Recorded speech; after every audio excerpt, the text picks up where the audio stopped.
More of a team player, I repeated, my voice steady despite the anger bubbling beneath the surface.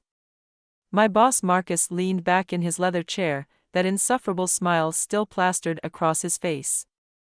Look, Emma, you're great at what you do, nobody's denying that, but Jessica, she knows how to work with people. She brings energy to the office. You're just too focused on results. Too focused on results.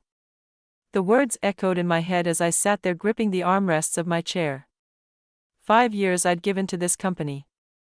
5 years of early mornings, late nights, and sacrificed weekends.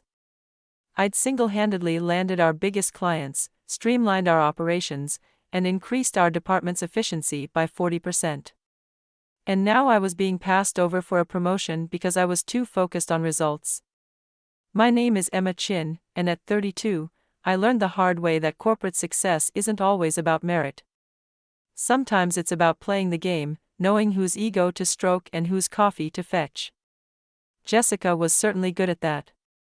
She'd been with the company for barely 2 years, but she had already mastered the art of taking credit for other people's work while doing virtually none of her own. I watched as Marcus shuffled some papers on his desk, probably expecting me to break down or protest, but I didn't. Instead, I reached into my bag and pulled out a crisp white envelope. I understand, I said, placing the envelope on his desk. And I appreciate you letting me know. Here's my resignation letter. My last day will be in 2 weeks. Marcus's smug smile faltered. This clearly wasn't the reaction he'd expected. Now, Emma, let's not be hasty. Just because you didn't get the promotion. It's not hasty, I cut him off, my voice calm but firm. I've given it a lot of thought. And you're right, I am focused on results. That's why I've decided to pursue other opportunities where that quality is valued. What Marcus didn't know, what none of them knew, was that I hadn't just been working on company projects these past 5 years. In my spare time, I'd been building something of my own. Something that would make Marcus's promotion look like the joke it was. As I walked out of his office, I could feel the eyes of my coworkers on me. News traveled fast in our department, and Jessica was probably already planning how to redecorate my cubicle. I kept my head high as I made my way back to my desk, remembering the other piece of paper tucked inside that resignation letter. The one that would make Marcus realize exactly what he was losing. The next 2 weeks were exactly what you'd expect. Jessica pranced around the office like she owned the place, making a show of learning the ropes of her new position. She'd stop by my desk occasionally, her voice dripping with fake sympathy. Emma, I hope there are no hard feelings, she said one morning, perching on the edge of my desk. I know you worked really hard for this promotion. I looked up from my computer, where I was methodically downloading copies of all my work files. Not to steal them, I had too much integrity for that, but to ensure I had documentation of everything I contributed to the company. No hard feelings at all, Jessica. I'm sure you'll do great. She smiled, probably thinking I was admitting defeat. She had no idea. The truth was, for the past 3 years, I'd been secretly developing a revolutionary project management system. It had started as a way to keep track of my own work, but it had evolved into something much more powerful. I tested it, refined it, and used it to achieve those results that Marcus found so troublesome. And now, with my resignation letter, I'd included a detailed report showing exactly how much money and time my system had saved the company. The kicker? I also included a notice that I filed for a patent on the system 6 months ago. It had been approved last week. But that wasn't even the best part. A week into my notice period, I received an email from Robert Chen, no relation, the CEO of our biggest competitor. He'd heard through the grapevine that I was leaving and wanted to meet for coffee. I smiled when I saw his name in my inbox. Everything was falling into place exactly as I planned. The meeting with Robert was everything I'd hoped for. He'd been following my work for months, impressed by how I transformed our client relationships and streamlined our processes. He didn't just offer me a job, he offered me a partnership role, complete with creative control over my system's implementation across their entire organization. "We've been looking for someone like you, Emma," he said, sliding a contract across the table. "Someone who understands that results matter." The salary was triple what I was making now, plus equity in the company. I took the contract, my hands steady despite my racing heart. This was what recognition felt like. This was what it felt like to be valued. The day I handed in my security badge, Marcus called me into his office one last time. The smug smile was gone, replaced by something that looked almost like panic. "Emma, we need to talk about this report you included with your resignation letter," he said, holding up the papers with shaking hands. "Why didn't you tell us about this system before?" I sat down, smoothing my skirt as I did. I'd tried Marcus 3 times in the past year. I requested meetings to discuss implementing new efficiency measures. You said we needed to focus on team dynamics instead. His face paled as he flipped through the pages. But this is revolutionary. The potential savings alone, and you've already patented it?" "I have," I nodded, enjoying the way his voice cracked. "And I've accepted a position with Chen Industries. They're very excited about implementing the system company-wide." Marcus slumped in his chair, the full weight of his mistake finally hitting him. "Chen Industries? Our biggest competitor?" "Emma, you can't. What about loyalty to the company?" I couldn't help but laugh. "Like the loyalty you showed me when you promoted Jessica? Like the loyalty you showed when you dismissed every suggestion I made because I wasn't enough of a team player?" I stood up, straightening my jacket. "You know what the funny thing is, Marcus? If you looked past your biases, if you actually paid attention to the results I was achieving instead of focusing on who brought you coffee or laughed at your jokes, none of this would be happening. But you didn't. And now, Chen Industries is going to have an advantage that you can't match." "We'll match any offer they made," he said quickly, desperation creeping into his voice. "We'll promote you to senior director. Just don't go to Chen." I shook my head, almost pitying him. "It's not about the money or the title, Marcus. It's about respect. It's about recognizing value. And you've made it very clear where you stand on that." As I walked out of his office for the last time, I heard him frantically dialing his phone, probably calling the executive team to figure out damage control. But it was too late. The patent was mine. The new job was signed. And Jessica, well, Jessica would soon learn that taking credit for other people's work only gets you so far. You have to actually deliver results. That evening, as I packed up my desk, I found a post-it note stuck to my monitor. It was from Jessica, written in her flowing script. "Sorry to see you go. Keep in touch." I smiled as I crumpled it up and tossed it in the trash. Oh, she'd be hearing about me. All right. The whole industry would. My first day at Chen Industries felt like stepping into a different world. Instead of a cramped cubicle, I had a corner office with floor-to-ceiling windows. My name was etched on a sleek glass nameplate, Emma Chen, Director of Operations and Strategic Innovation. But the real difference wasn't in the office or the title, it was in how people treated me. Robert Chen, the CEO, had called an all-hands meeting to introduce me. Standing at the front of the conference room, he didn't just announce my position. He outlined my achievements, explained the value of my management system, and made it clear that I would have full authority to implement changes across the organization. "Emma isn't just joining our team," he said, his voice carrying across the packed room. "She's bringing with her a revolutionary approach to project management that will transform how we operate. I expect everyone to give her their full cooperation." The contrast to my old company couldn't have been more stark. There, I'd been the quiet workhorse, the one who got things done but was never acknowledged.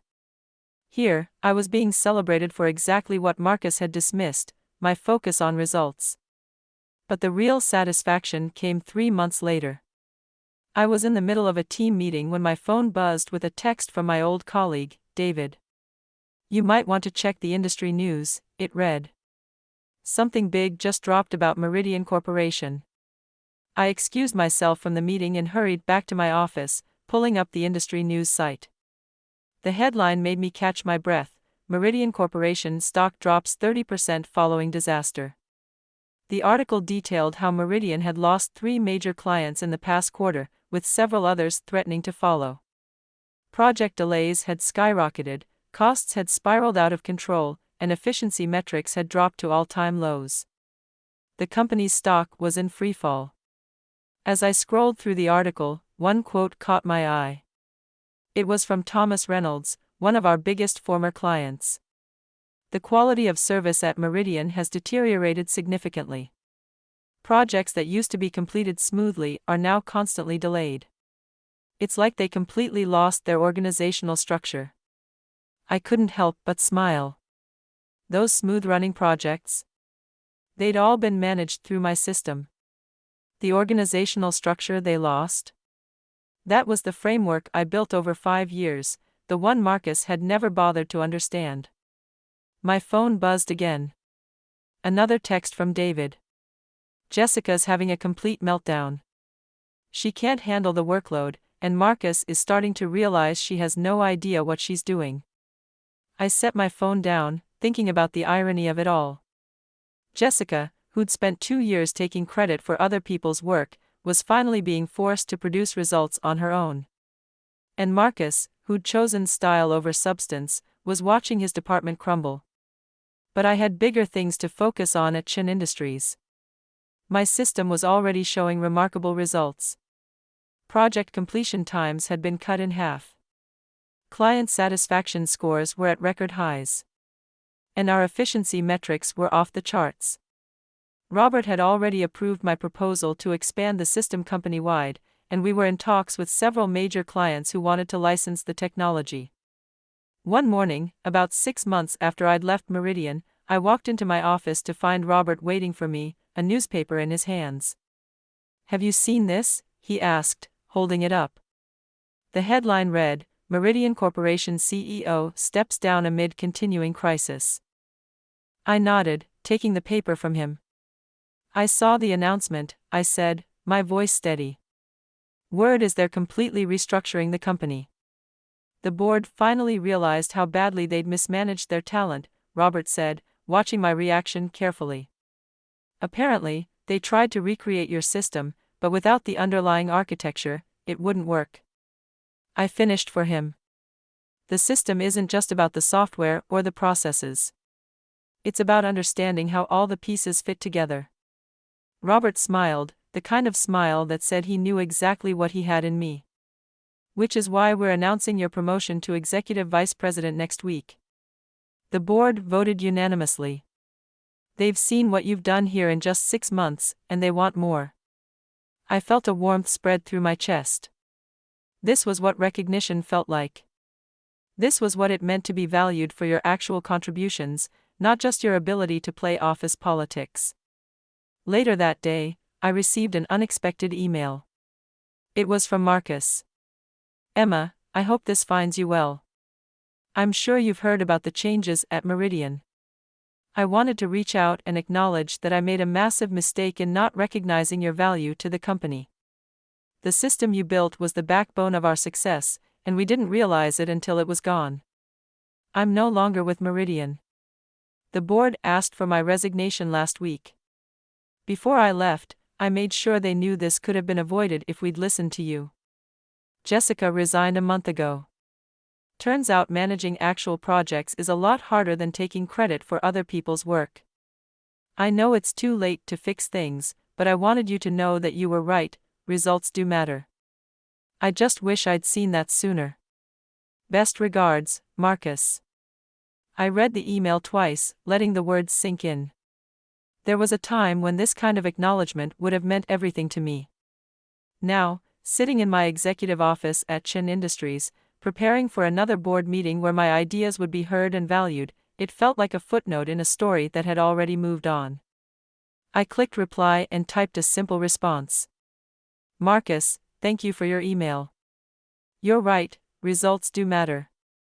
I hope you find success in your future endeavors. Best, Emma." As I hit send, I glanced at the framed patent certificate hanging on my wall. The one for my management system. Below it was a fresh plaque commemorating our record-breaking quarter, and beside that, a news article featuring me as one of the industry's rising stars. I thought about how far I'd come from that day in Marcus's office when he told me I was too focused on results.